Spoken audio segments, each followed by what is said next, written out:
Bienvenue sur les pinceaux de Kim, la chaîne où on fait de l'aquarelle sans se prendre la tête, en quelques minutes pour découvrir ou redécouvrir l'aquarelle. Et aujourd'hui, je te propose de faire un paysage tout simple.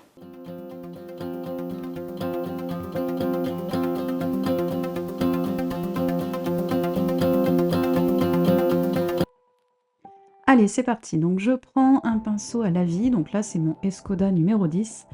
Et je prends généreusement du bleu outre-mer pour pouvoir commencer à faire un dégradé qui part du haut vers le bas. Donc tu vois que je fais de grands coups de pinceau. Quand je reprends du pigment, je repars du haut pour que le haut soit plus foncé, plus soutenu que le bas.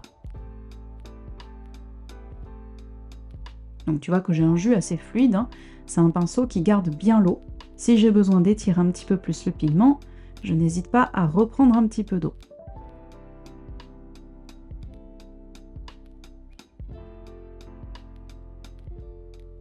Je peux foncer encore un petit peu le ciel, tant qu'il est encore humide. Et une fois que je suis satisfaite de mon dégradé, je vais sécher.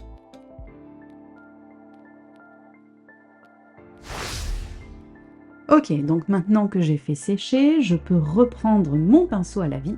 Et cette fois-ci, je prends mon gris de Paint. Je vais dessiner des montagnes de façon un peu aléatoire. Je laisse vraiment mon pinceau me guider.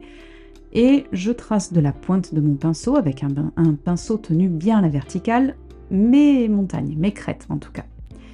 Et puis après, je vais venir étirer mon gris de Paint de manière à combler mes montagnes et faire juste les silhouettes de mes montagnes.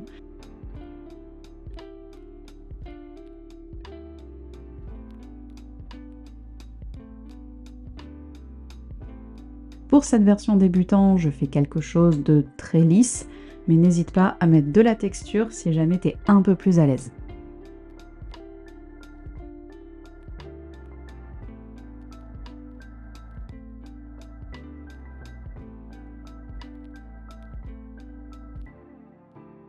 Puis je rince mon pinceau et là j'attrape ma gouache blanche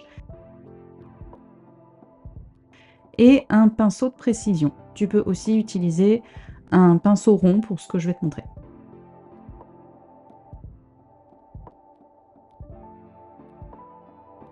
Puis je prends mon pinceau bien à la verticale, avec un pinceau bien chargé en gouache, et je trace, et puis je trace une lune, en croissant.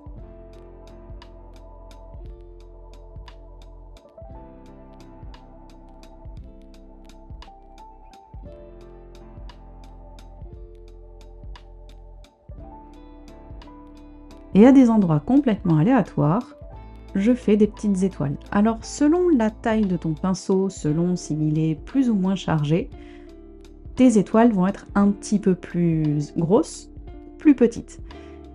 Garde aussi à l'esprit que plus tu te rapproches de la lune et moins il y a d'étoiles. Donc essaye de faire en sorte d'avoir un ciel cohérent avec peu d'étoiles autour de la lune. Je rince bien mon pinceau. Je retire le scotch.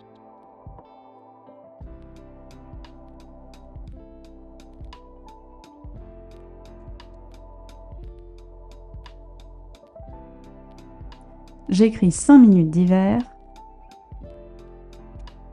Et on a terminé.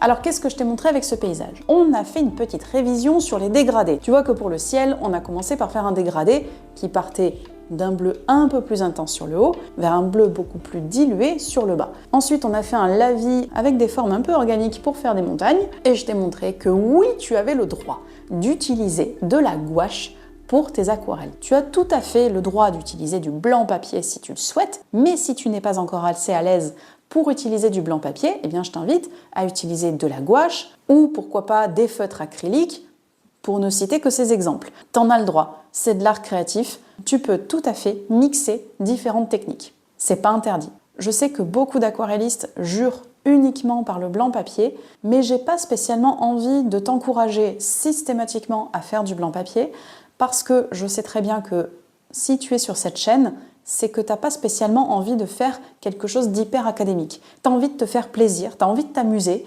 Peut-être que tu as juste envie de passer du temps avec tes enfants ou tes petits-enfants, et ma chaîne, elle est faite pour ça. Et je trouve un petit peu dommage de ne pas s'autoriser à prendre certaines facilités comme celle-ci, simplement entre guillemets, parce qu'on a entendu de la part de gens qui font de l'aquarelle pure, vraiment pure et dure, qu'il faut absolument utiliser du blanc papier, que la gouache c'est pas bien, que la gouache c'est de la triche, etc. etc.